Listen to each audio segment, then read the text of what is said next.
জুলাই গণ অভ্যুত্থানে আমরা দেখেছি নারীরা অসামান্য ভূমিকা পালন করেছেন। আপনিও যেহেতু সেই আন্দোলনের একজন সম্মুখ সারির যোদ্ধা ছিলেন, তো সেই জায়গা থেকে অভ্যুত্থান পরবর্তী বাংলাদেশে সেটা ক্যাম্পাসে রাজনীতি করতে গিয়ে কিংবা আপনার ছাত্র সংগঠনের ভেতরেও কি নারী শিক্ষার্থী হিসেবে আসলে কি কোনো চ্যালেঞ্জ দেখতে পান, কিংবা আপনি কোনো চ্যালেঞ্জ আসলে ফেস করেছেন? অবশ্যই দেখতে পাই। এই জায়গায় আসলে আমি নিজে বলতে চাই যে দেখেন, জুলাই আগস্ট গণ অভ্যুত্থানে যেই যেই নারীগুলো আসলে সব মানে ভাইদের সামনে ঢাল হয়ে দাঁড়িয়েছিল, যে নারীগুলোর মাধ্যমে ভাইরা তাদেরকে সেফ রাখতো, সেই নারীগুলো আসলে এখন কই হারায় গেছে।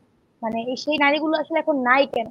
তার পিছনে অনেকগুলো রিজন। একটা প্রথম বড় রিজন হচ্ছে যে আমাদের বাংলাদেশের যে রাজনৈতিক কালচার, এই রাজনৈতিক কালচারটা আসলে এত এত বাজে একটা কালচার, যেখানে আসলে কোনো নারী রাজনীতি করতে গেলেই তাকে খারাপ ভাবা হয়, তাকে নেগেটিভলি নেওয়া হয়, তার প্রতি একটা মানে ব্যাড ইমপ্রেশন, একটা নেগেটিভ ইমপ্রেশন শুরুতেই শুরু হয়ে যায়।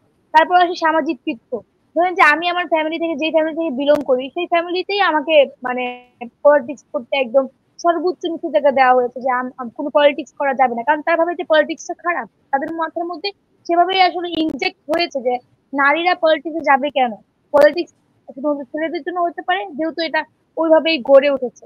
তো আরো একটা ব্যাপার হচ্ছে যে মানে এই যে মানে সাইবার বুলিং হয়, যেভাবে আসলে স্ল্যাশামিং হয়, আমি নিজে এটার ভুক্তভোগী। ধরেন যে কোনো একটা পোস্ট যদি আমরা শিবিরের বিপক্ষে বলি বা কোনো অন্য কোনো একটা ছাত্র সংগঠনের বিপক্ষে বলি, তাহলে আসলে মানে যেভাবে এই যে আমার পোস্টটাকে কোথাও না কোনো একটা গ্রুপে দেওয়া হয়, সেই গ্রুপে যাওয়ার পরে এত বাজে বাজে কমেন্ট আসে। আমি যদি আমার লাস্ট পোস্ট দেখাই, সেই লাস্ট পোস্টেও ভালো বাজে বাজে কমেন্ট আসে।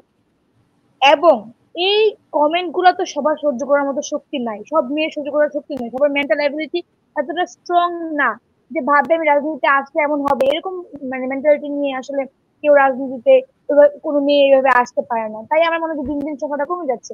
যদি আমরা নারীদেরকে রাজনীতিতে আগ্রহী করে তুলতে চাই বা নারীদেরকে রাজনীতিতে নিয়ে আসতে চাই, যদি এই সেক্টরে নারীদেরকে আমরা যদি একটা আমাদের বাংলাদেশের যে পলিটিক্স আছে, সেই পলিটিক্সটাকে যদি চেঞ্জ করতে পারি, কালচারটাকে চেঞ্জ করতে পারি, নারীদের পলিটিক্স এর কালচারটা যদি চেঞ্জ করতে পারি, এবং একই সাথে সাইবার বুলিং এর ব্যাপারে মেয়েদের, বিশেষ করে মেয়েদের সাইবার বুলিং এর ব্যাপারে যদি আমরা কাজ করতে পারি, তাহলে অবশ্যই অবশ্যই নারীরা এখানে আরো আগায় আসবে এবং নারীরা ভবিষ্যতে নারী নেতৃত্ব অনেক গড়ে উঠবে।